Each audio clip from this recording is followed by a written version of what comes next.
Good afternoon. Today is the 25th of October 2021. Welcome to the lunchtime news here on TV1 for the News First team, the voice of the people. I'm Senitha Senanayaka. We have a packed bulletin lined up for you this afternoon, but first, let's take a look at your headlines. Indian billionaire Gautam Adani in Sri Lanka expected to meet President. What happened to the funds allocated to import nano fertilizer from India? Samagijana Balavege lodges a complaint at the CID. Teachers report to work but continue to protest in the evening. QR code process implemented to simplify digital transactions. Sudan's Prime Minister put under house arrest after an unidentified military force. First, taking a look at a headline-making story. Indian billionaire Gautam Adani, chairman of the Adani Group that was chosen to develop a major port terminal project in Sri Lanka, arrived in the country today. Gautam Adani and his delegation arrived in the island last night in 2 private aircrafts. The Hindu newspaper reported that he is scheduled to meet President Gotabaya Rajapaksa today. The newspaper further noted the discussion will revolve around the development of West Container Terminal at the Colombo port.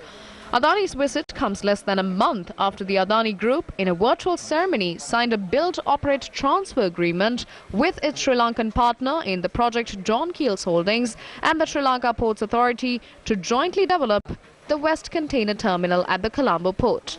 Accordingly, operations will be conducted under the West Container International Terminal, a new name after it was taken over by the Adani Group. Adani Group of India owns 51% of the West Terminal, while John Keel's and Sri Lanka Ports Authority owns 34% and 15% respectively. Taking a look at another headline-making story this afternoon, a group of Samagijana Balavege MPs have lodged a complaint at the Criminal Investigations Department requesting to investigate a payment that was made to a private company on importing liquid fertilizer from India. Propaganda Secretary of the JVP parliamentarian Vijitha Herath revealed in Parliament that 290 million rupees have been deposited to a private company based in Sri Lanka on importing nano-nitrogen fertilizer from India. He noted a payment of 90.2 million rupees has been paid to import fertilizer and the balance remains in the account. Samagijana Balavege MPs have complained to the Criminal Investigations Department requesting to investigate the matter. A lady and a gentleman from Colombo 7 have been appointed as the directors of the company. There are no constitutions, no farmers involved, no treasurers for the company. Without any of these, they have opened an account at the Bank of Ceylon branch in Town Hall as Farmers Fund. The next topic is there haven't been any tender process followed to import fertilizer. If it's an urgent order, there has to be an approval from the cabinet. They have taken the fertilizer out of the customs against the customs ordinance. The customs released these goods following the influence from secretaries at the Presidential Secretariat and the Minister of Agriculture.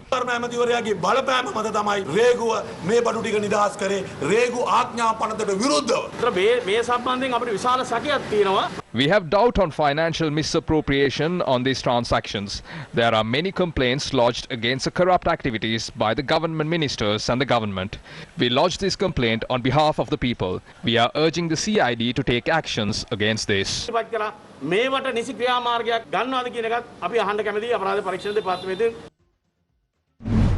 The farmers who engaged in various protests requesting fertilizer have commenced a fast unto death today. The fast unto death staged by the farmers attached to the farmers associations in Alahara, Polonnaruwa is still in effect. The fast was staged in Bakamona intersection. The farmers say the fast unto death will not be stopped until they are provided with standard chemical fertilizer for their crops. The farmers marched from the Deepa Uyana in Polonnaruwa, where the All Island Farmers Association is situated, to the district secretariat in Polonnaruwa.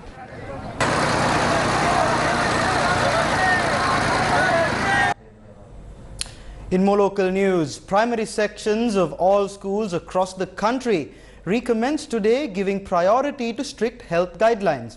Our correspondent said that the attendance of children and teachers in schools across the country was at a regular level.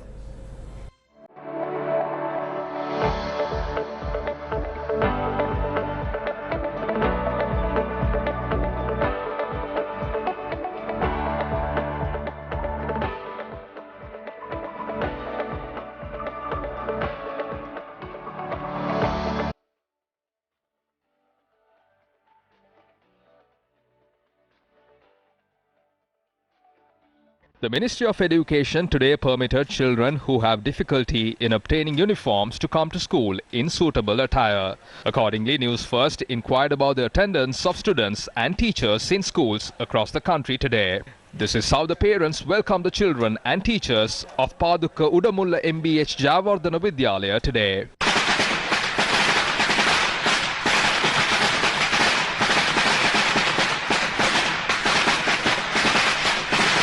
This is the situation of several schools in the Colombo district today. Our correspondent said that the attendance of children was at a regular level. The academic activities of schools in the Jayawardenepura zone also commenced today. According to our correspondent, there was low attendance of children in some schools.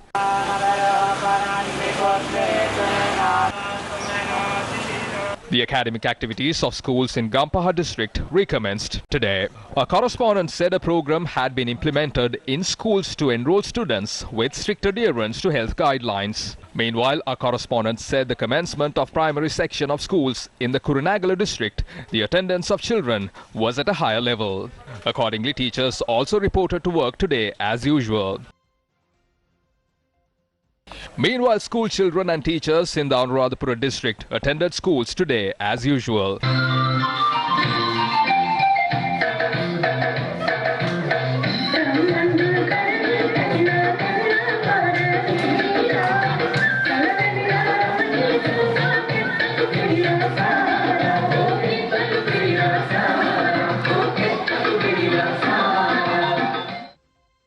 Meanwhile, the academic activities of primary grades of the estate schools also commenced today.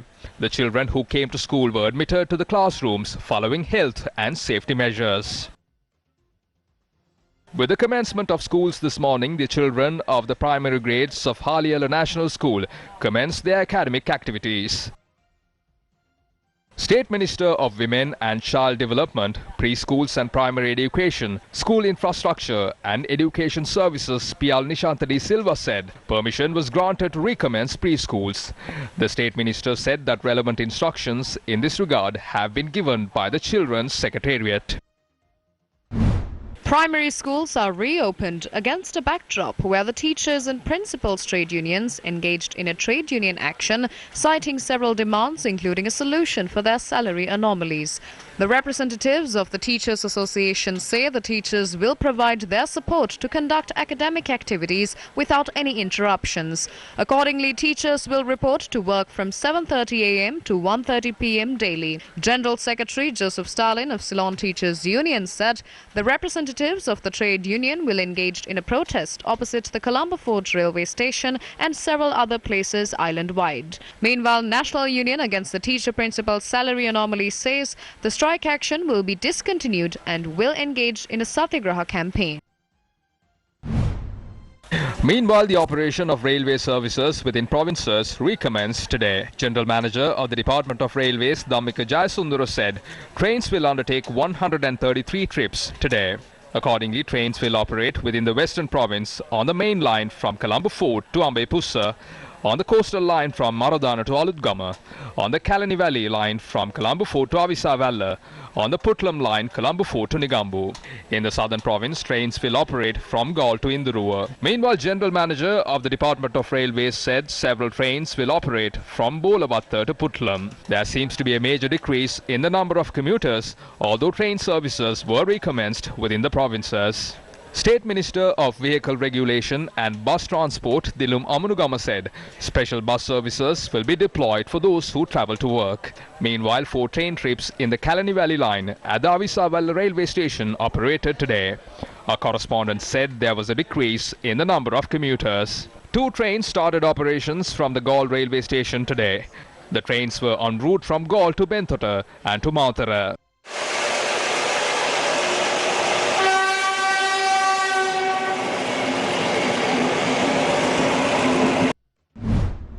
මං හිතනවා අපි හැකි පමණ පාසලේ I think it is very important to prevent the chances of students contracting COVID-19 from schools. It is also very important to prevent the virus from entering the school premises as well. We would like to request everyone, including parents and teachers, to avoid visiting high-risk areas. We received complaints that several people continue to violate COVID-19 guidelines, especially during the last weekend. Local tourists have been traveling across the country. Against a backdrop where the virus has not been completely contained in the country, we must act responsibly. මෙහිදී මේ රෝග තත්ත්වය තවමත් 100% පාලනය කර නොඇති තත්ත්වයක් තුල අපි ඉතාමත් වගකීමෙන් කටයුතු කිරීම වැදගත් වෙනවා. Meanwhile, another 305,370 doses of the Pfizer vaccines were brought down to the country this morning. According to our correspondent, the consignment of vaccines were brought on board a Qatar Airways cargo flight.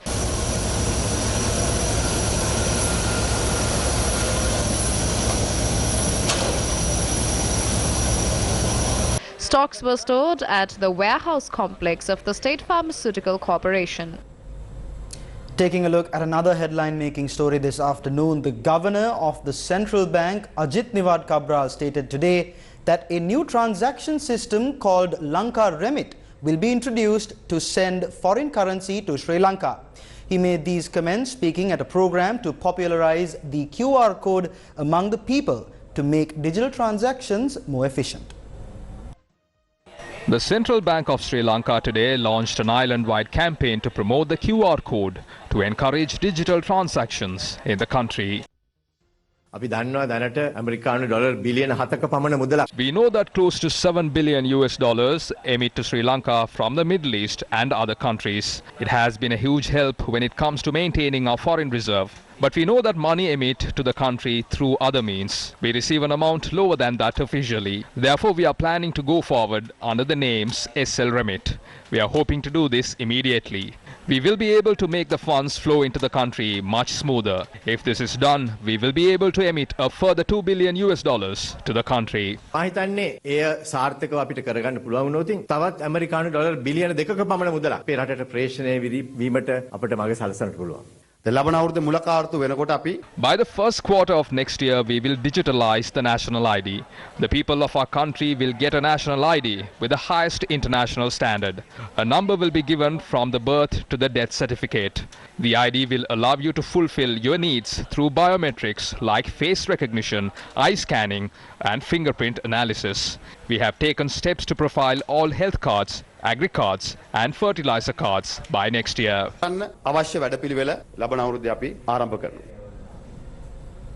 Religious ceremonies were organized across the country today to commemorate the 3-month death anniversary of late chairman of the Capital Maharaja Group, Mr. R. Rajamahendran. An Ashtaparishkara Puja was held at the Temple of the Tooth in line of 3-month death anniversary of late chairman of the Capital Maharaja Group, Mr. R. Rajamahendran.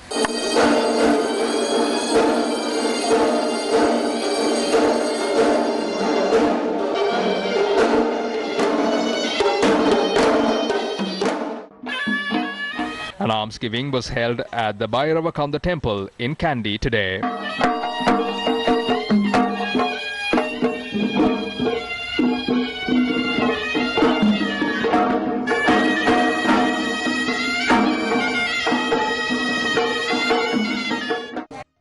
Residents of Borola Valley Gama, who directly benefited from the clean drinking water project by Gammadda 5 years ago under a concept of late chairman of Capital Maharaja Group R. Rajamahendran, organized a Ashtaparishkara Puja and an almsgiving.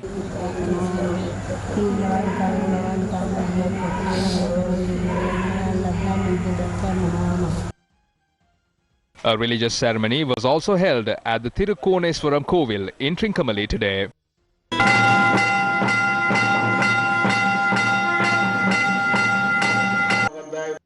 Another puja ceremony was held at the Tirukodishwaram Kovil in Mannar.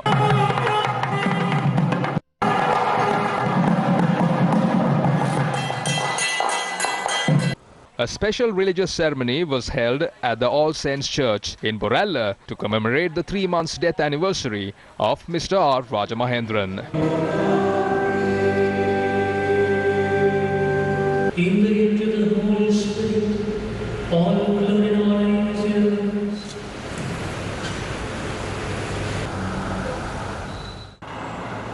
A tree planting ceremony was held at the Kandi Mahayava Jamirul Hayrat Jumma Mosque. Afterwards, religious prayers were conducted in the premises as well.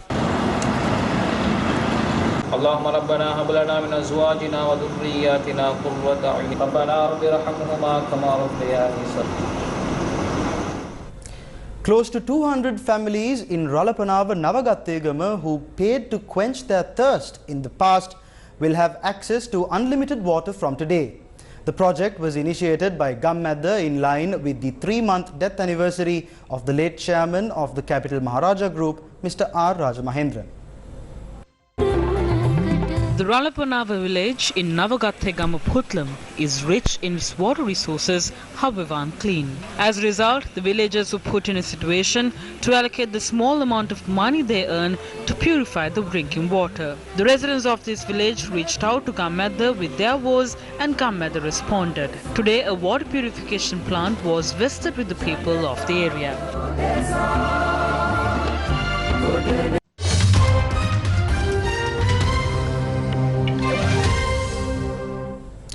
In your international news, foreign media reports Sudan's Prime Minister Abdullah Hamdok was put under house arrest after an unidentified military force besieged his house earlier today.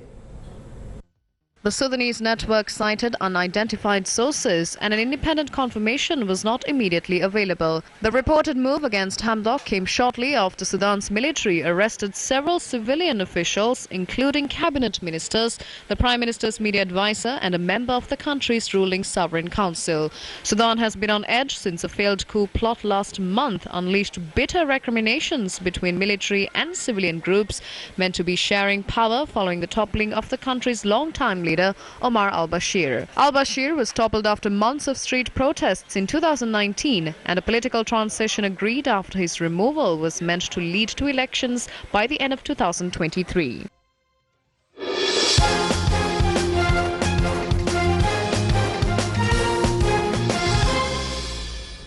Finally, in your sports news, Pakistan finally became victorious in an ICC World Cup match against India after they defeated one of the tournament favourites by 10 wickets in Abu Dhabi yesterday.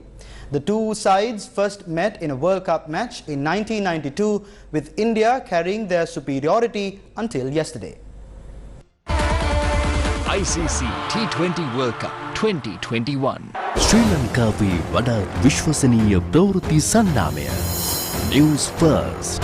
ඔබ ලොව කොතනක සිටියාත් අප ඔබ සමගයි. Follow us on Facebook.